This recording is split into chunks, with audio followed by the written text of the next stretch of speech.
Hey, welcome back inside the ballpark, boys and girls. It's time to TinChat alongside the impeccable Mike Maahs, the radio play-by-play voice of the Fort Wayne TinCaps. I am Justin Prince, and Mike, we come bearing good tidings. Finally. Finally. A win, W-I-N, for the TinCaps. It come from behind win at that, but it came at home, and over 4,400 people went home happy. Yeah, they sure did.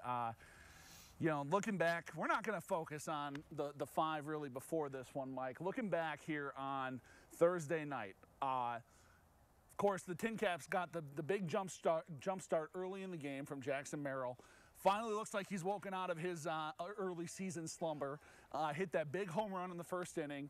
And then after that, everything kind of went quiet for a little while. They gave up some runs, were down 6-1 early. But then all of a sudden, they came to life there in the late innings.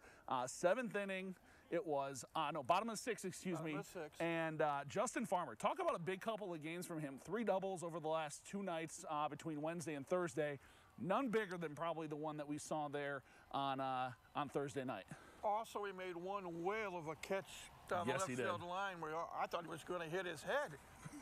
He was going so fast into the wall there, but yeah, he made a couple of big contributions, and that double, that was a big one. Big one. That started the comeback, and all of a sudden it's a 3-run inning, and now there's hope. Instead of being down 6-1, you're down 6-4. And go think it. In the bottom of the 7th, they put a 4 spot on. Yeah, absolutely. I think, you know, Justin Farmers, he's done the Angels in the outfield celebration the last couple of nights. I think the Angels finally heard him, or they finally figured out he wasn't in California. You know, the Angels weren't out in California. They came to Fort Wayne tonight, and after that, like you said, they go and put up 4 more runs there in the 7th inning. Of course, Joshua Mears gets a big RBI in the 6th. Carlos Luis finally gets on the board with his first hit, really puts this one to bed. Lucas Dunn, though, the big one in the 7th inning, the 2-run single plus the error that scored another run, and just really kind of put the cherry on top of this comeback for the Fort Wayne TinCaps. It's kind of funny, Justin, because on the radio side, when Lucas came to bed, I said, he's 0 for 10 in the series thus far. He is overdue, and he came through with a big, big hit. Yeah, and obviously, you know, we finally saw Jackson Merrill break out of his slump, like we said. But on top, not only that, Mike, a first win for a group that you could really, I think, see was starting to kind of put the pressure on themselves, you know, and I think this is a big sigh of relief, a big weight off of their shoulders for the team, for Johnny Matthews especially. Oh, yeah, and you know, some of the players that I've had a chance to talk to, and I talked to Jacob Marcy for our pregame show tonight, they showed a little bit of calmness, a little bit of concern, but they said to a man, look, we won 77 games and a league championship last year out in California, and again, a big, like you say, big load lifted off the shoulders, and now they can go play baseball. Yeah, absolutely, and actually, we got a chance to catch up with Jackson Merrill and Jonathan Matthews after Thursday night's game. Here's what they had to say about picking up their first win of the season and kind of things moving forward here a little bit. You know, wasn't worried, but I'm not going to lie and say that it isn't a bit of a relief. So the guys are happy. We got win music playing in the clubhouse, and that's kind of the atmosphere that we want. Feels great, man.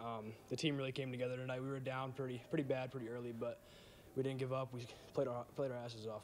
I mean, we all know we're great hitters. This team's built of just absolutely good hitters that have good approaches and good swings, and we knew eventually it was going to fall into place. So I feel like it started giving us the pitches we needed, and we had a few big barrels and big spots that really helped us get there. Appreciate those guys taking a little bit of time for us amid the celebration tonight. But you know, like they said, they said it, you know, post-game too. They're not worried about this group, Mike. This group is a group, and even Justin Farmer said it on opening night too. This is a group, like you said, they won 77 games a year ago.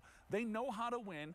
They started off the last year almost very similar to this. I think it was 1-4 instead of 0-5. And then they won 14 out of 16. But there's another factor that came into play tonight too, and tonight being Thursday night.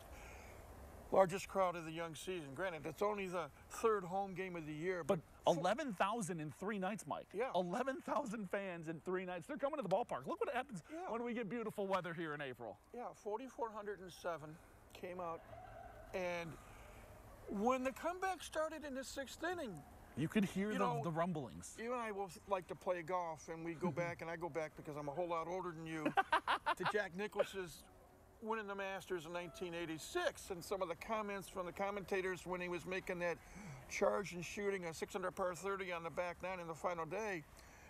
The bear has come out of hibernation.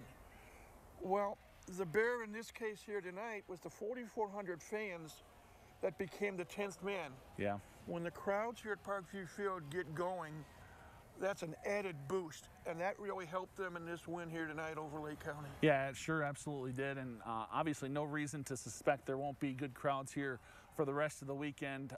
2 more here with Lake County Saturday and Sunday, and then the TinCaps hit the road once again next week. Right, and we want to make sure we let our viewers know both Saturday and Sunday's games start at 1:05. Yes, thank you. 1:05 both Saturday afternoon and Sunday afternoon, and the off day Monday. And then a little 5-hour bus ride to Peoria, Illinois, where they're going to take on the Peoria Chiefs, who lost their first 4 games of the season before notching their first win on Wednesday, and they won again Thursday night. So they're, so they got a couple of wins under their belt. It's an interesting start throughout the league. Coming into Thursday night's game, there was only one team that was undefeated, and that was Cedar Rapids. Yeah. There were 2 teams that had yet to win a game, and that was Fort Wayne and Quad Cities. Well, the TinCaps got their win, and so now the pressure is a little bit off. Yes, I say a absolutely. little bit because there's still over 120 games to play, and now we'll see what they do. This weekend and next weekend Peoria, and then right back home week after that for another 6-game series. Yeah, absolutely. Certainly good to see the TinCaps get in the win column for the first time this year. Hopefully this is something they can build on, move forward here with these last 2, 3 being at Thursday night, heading into this weekend, and then into Peoria next week. For now, though, Mike and I, we get to sit back and relax in the bullpen. Mike, I think they're calling for you to warm up. Those days are long over. But it is nice, and again, just sitting back here, relishing a win. We're not players, but we relished watching this team come from behind tonight, and just wondering what can happen the rest of this summer. And it's a great train of thought right now, and we just encourage you to come on out to see all these potentially major league stars in the making do their thing here in the Summit City. You got that right. Hey, he's Mike Maahs, radio play-by-play voice of the Fort Wayne TinCaps. I am Justin Prince. TinCaps are off from Parkview Field next week, but Mike and I are not. We're back with TinChattin next week. Elijah and I are back with more in the locker room right after the break.